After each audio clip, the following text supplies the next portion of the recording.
Good afternoon, everyone. My name is Sullivan, and I'm a junior marine science major at the University of South Alabama.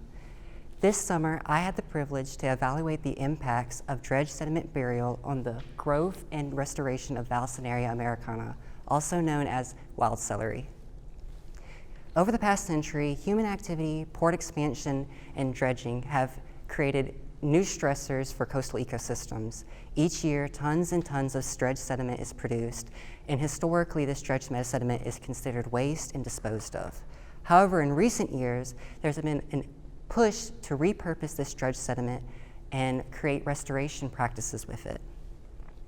Vallisneria americana is a species of native submerged aquatic vegetation found here in Mobile Bay. It provides habitat, stabilized sediments, and improves water quality. However, in recent years, due to sea level rise, it has been facing more and more stress.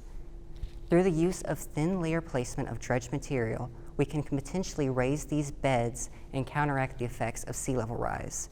However, this does pose the fact that it could lack photosynthesis access and lead to mortality.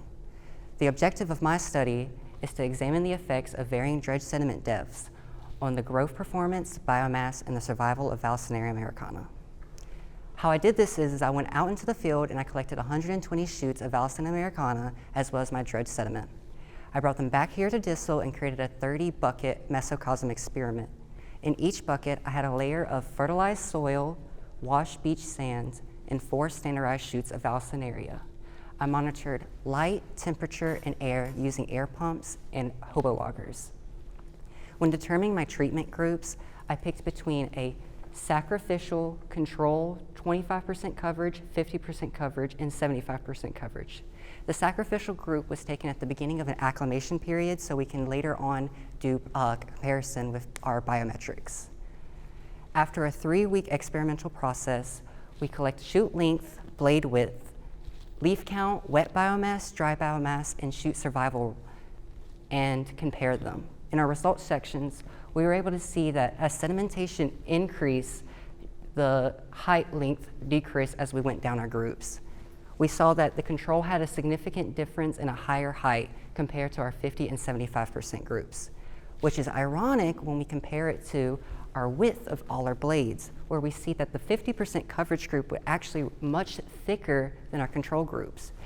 This shows that when Vallisneria and potentially other SAVs are in stressful situations and they're interacting with dredge material, they actually might allocate more of their energy in towards widening their shoot blades in order to continue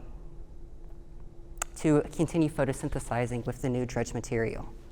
When looking at our shoot survival rate, we're able to see that the 25% coverage group was actually the highest, and that is important because it shows that under thin layer placement of our dredge material, we can able to have restoration practices that enact dredge material.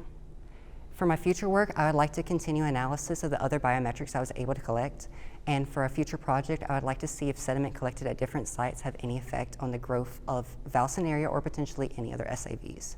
Thank you so much for listening.